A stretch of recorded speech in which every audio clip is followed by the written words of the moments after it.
I've clear coated the Triumph.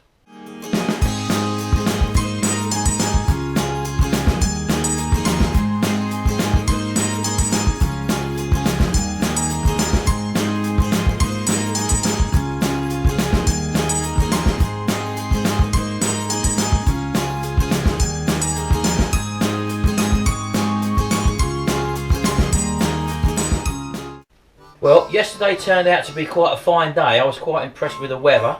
The rain held off, and what I'd done, I finished off base coating. As you know, I needed to give it an extra base coat. So in total, it's had about 3 coats of base coat on. But I waited about 15 minutes, and I actually then went out, because the weather was fine, it was nice and warm, and I actually went round and clear coated, and I forgot to film it. I'm so sorry.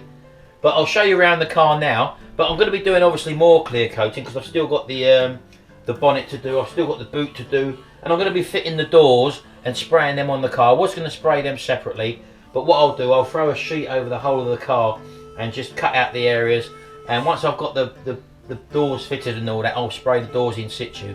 It would probably just be easy. There's no work that needs to be done on the doors. It's literally just a couple of coats of base coat and then clear over the top. So that's what I'm going to be doing. I'll show you around the car now. I'll show you, it's a very, very nice finish. I've actually put 3 coats of lacquer on, so it is well protected, and it's allowed plenty of lacquer for cutting back if I need to, buffing and polishing. So look, let's just show you how it's turned out. Right, well, I don't know if you can, let's try and get you around the car. As you can see there, it's not too bad a finish. Here's the roof. We've got a nice finish on the roof as well. A couple of little bits of dust in, but don't forget, when you sand these out and buff this up, this will be like a glass mirror finish. So that's just moving around the car now, around to the back. As you can see, all the back wings are. Can I get the gloss? I'm trying to get the gloss for you out of this little camera. I'm not too sure. It's a little GoPro camera, whether you can see it or not. This is out of the spray gun, as I say. So there's a real nice deep gloss on there as well.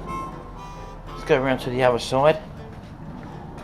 Again, little fly in there. I'm not too worried about that, because once you cut that back with a little bit of 1500 or 2000 sandpaper, everything goes away. There we go. Might be able to get a bit more of the gloss there. And as you can see, the way the chip guard actually finished and covered very, very well. So I'm well pleased with that. And I'm sure you can see that it's got a nice gloss there on the paintwork. So I'm well pleased with that out of the tin. Now, one thing I'm going to show you, I did mask all this up, as you know, and this is a thing, if you buy cheap masking tape, or if you've got old masking tape, you get loads of residue stuck when you're peeling the actual masking tape off. So you've got to be very, very careful. And all this basically means is that I'm going to have to clean all this up with a wax and grease remover, which actually takes all this stickiness back off the silver trim anyway, so I'm not too worried about that. Yeah, so as you can see with this cheap old masking tape, when you actually pull it off, I've got to pull it off slow, otherwise it starts to rip. Can you see the actual residue that is leaving behind, the sticky residue?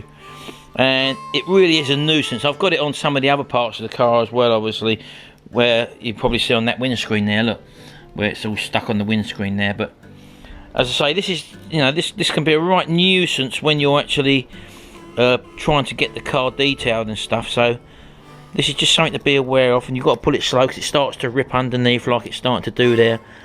And there we go, look. But I'll just show you, you can see all that sticky residue is absolutely horrible. But with a bit of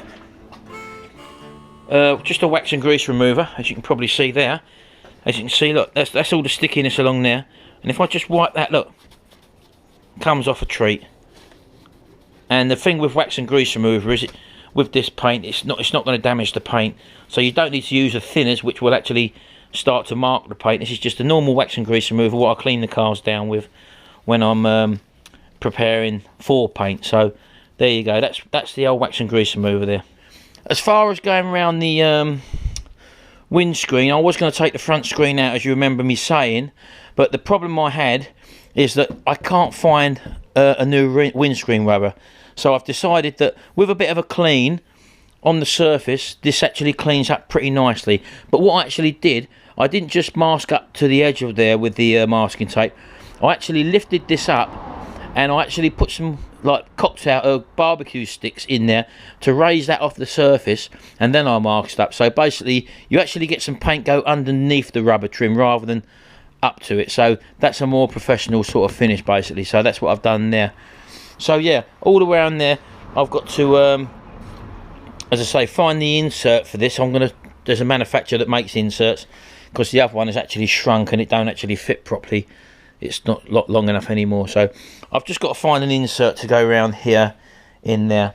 As you know, I've got a new rear screen to go in, so that's not a problem there. But yeah, let's try and get you near to it. I don't know if you can see the gloss on it, not too sure. Let's try and get up here. Look, there's a bit up here. Yeah,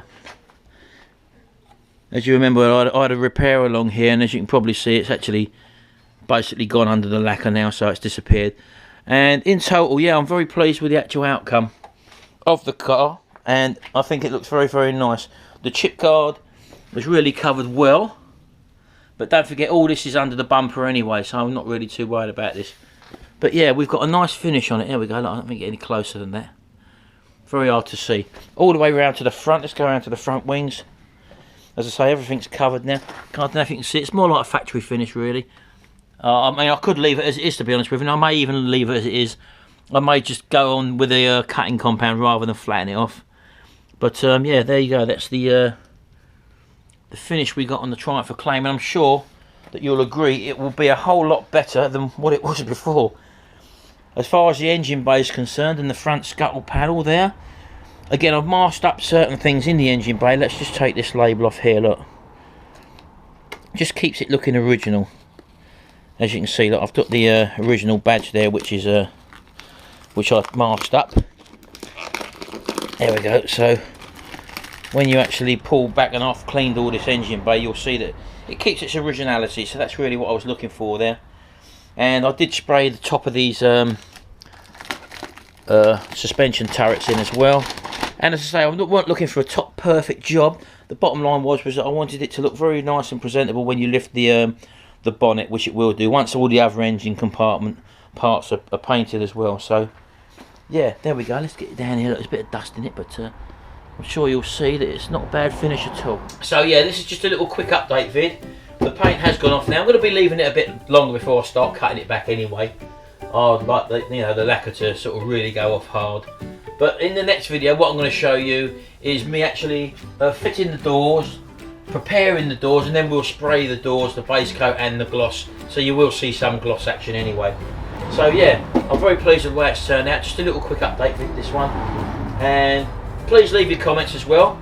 We do like to see your comments, and I'll see you again in the next instalment, when really the Triumph will be near, the bodywork anyway will be nearly finished, and I'll start to then work on all the ancillary bits, the pieces of trim, the stuff in the engine. I've got a timing belt to change. I've got to flush the engine out. I'm going to wait to flush the engine out until I've got all the hoses back on, rather than trying to block up all hoses from different angles. So the final flush of the engine for the coolant will happen right at the very end, when everything's basically put back together. So that's what to look forward to in the classic Triumph Acclaim restoration.